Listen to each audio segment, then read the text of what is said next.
Who decides what's kosher? Not just talking about Jewish food, talking about things like Jewish marriage, divorce, and conversion. Who's to say a Jew is even a Jew? Well, those issues were decided at the local level by rabbis in Jewish communities around the world. Rabbis whose decisions were trusted and respected by other rabbis, like getting a driver's license in New Jersey and having it respected in New York. That's how it largely worked for 2,000 years.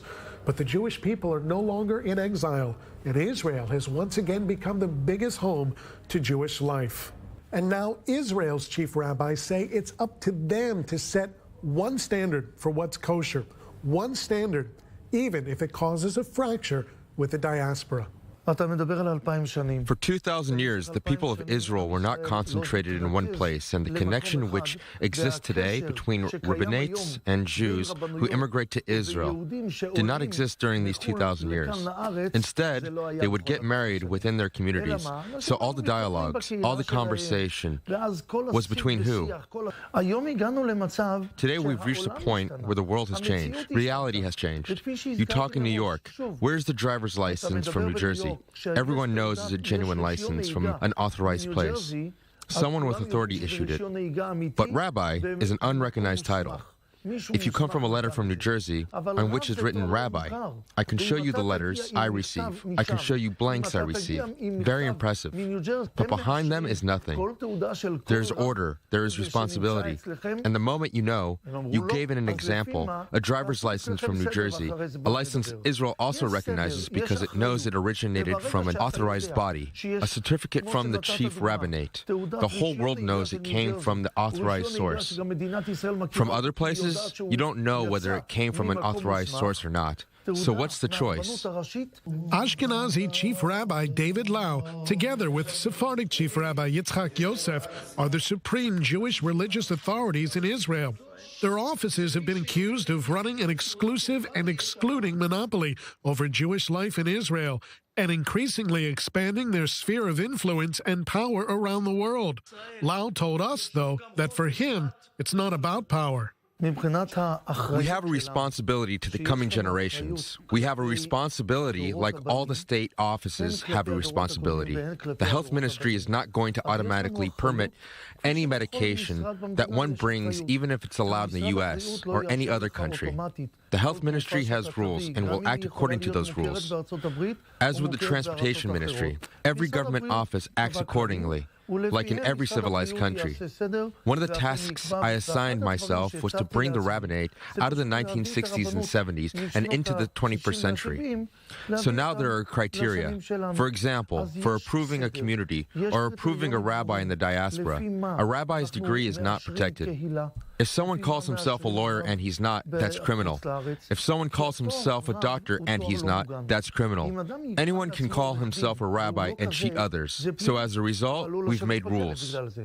Oftentimes, those religious criteria cause a rift, possibly in no greater place than Jerusalem's Western Wall, where Reform and conservative Jews feel slighted by the constant backtracking on government plans to build an egalitarian prayer space. Lau opposes the prayer space on the grounds that prayer there should follow strict Jewish law. Yet, he sees the Western Wall as a unifying force. Thousands of people praying together, singing together. It is a place that unites Jews. A Reformed Jew is Jewish. A conservative Jew is Jewish. Jewish law states that if your mother is Jewish, so are you. There are always disagreements, and there will always be disagreements. A Nigerian priest stood next to me recently. He was extremely excited that he was in Israel. So we got a prayer book that was both in English and in Hebrew. I have no idea to whom he prayed, and it doesn't matter. He got so emotional being at this special place, and I got emotional being at this special place. Everyone feels togetherness at the Kotel. It is a Jew's soul. For Lau, the Temple Mount is a different story.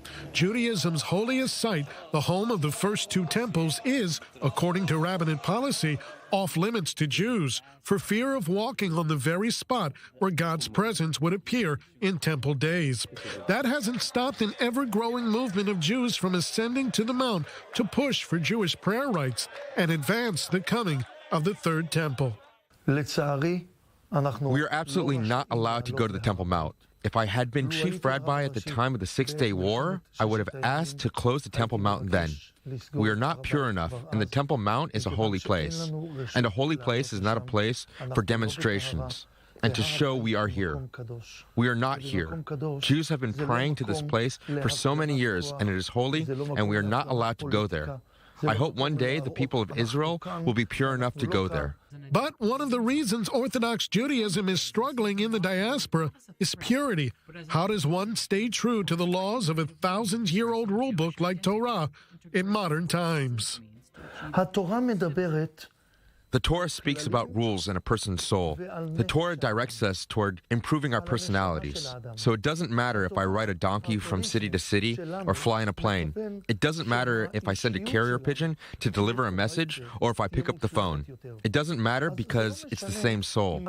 It's the same soul that can insult another person or connect to another person. Judaism speaks first and foremost about the person, to know and understand that there is a creator, that everyone has a purpose in this world. All technological advances don't matter because the Torah is always relevant.